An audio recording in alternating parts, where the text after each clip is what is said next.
A government of laws cannot allow any branch to become the judge of its own accountability. The Supreme Court is a co-equal branch of government.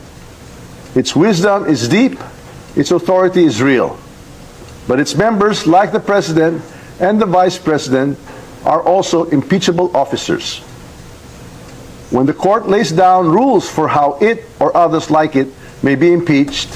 Wow, tinatakot mo yung Supreme Court, ha?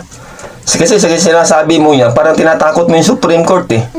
Wala ka na bang ibang maisip na paraan dahil sa pagkatalunan mo, no, sa lahat ng kasong ipinail nyo kay VP Sara Duterte, walang nangyari. Kaya ngayon, tatakutin mo yung Supreme Court. Ako naman. Alam mo, Mr. Romualdez, tanggapin mo na lang kasi yung pagkatalo nyo sa lahat ng mga kaso na ipinail nyo para dito kay VP Sara Duterte. Tumigil na kayo sa ikaiiyak nyo. Kasi lahat ng sinasabi nyo para sa taong bayan, gusto ng taong bayan, kawawa ang taong bayan. Alam mo, ang totoo, hindi naman gusto ng taong bayan na yung mga impeachment na yan, eh. Mas mabuti pang pagtuunan nyo ng pansin ang mga proyekto ng gobyerno at ang mamamayang Pilipino. Kasi tumakbo kayo bilang kongresista at to serve the Filipino people. Hindi para magserbisyo sa inyong sariling interes. Yan ang totoo. Kasi sa ginagawa mo yan, Mr. Tambaluslos Romualdez, ang pang sarili mo lang interes yung ginagawa mo, eh. Para sa political interest mo. Kung talagang in good faith yung ginagawa mo, na sinasabi mong para sa taong bayan, kaya nyo ginagawa to, kaya nyo gustong ma-impeach si VP Sara Duterte para makita ng taong bayan kung ano yung katotohanan sa sinasabing pagwawaldas ng pera. Ito gawin natin.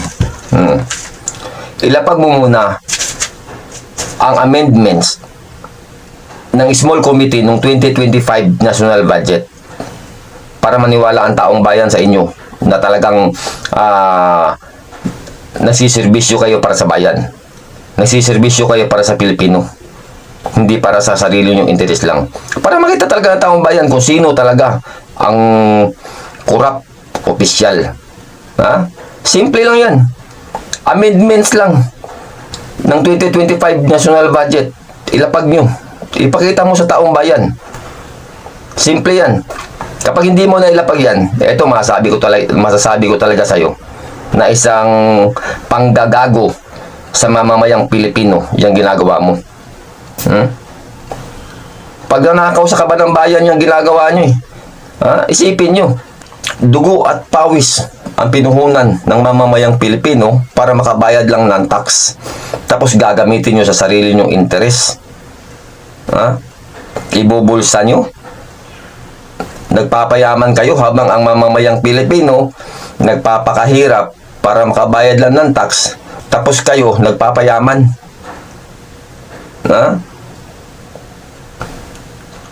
Yan naman ang gustong makita ng mamayang Pilipino, eh. Isa lang ang gustong makita ng mamamayang Pilipino kung sino talaga ang corrupt official. Kasi si VP Sara Duterte na ipakita na ng COA yung kanyang record regarding sa confidential fund na cleared na. Cleared. Ang sa inyo ng mga congressman, lalong-lalo na dyan sa mga congressman na kaalyado mo, ilapag nyo ang amendments ng small committee ng 2025 budget. Yan lang, simple lang para paniwalaan kayo ng taong bayan.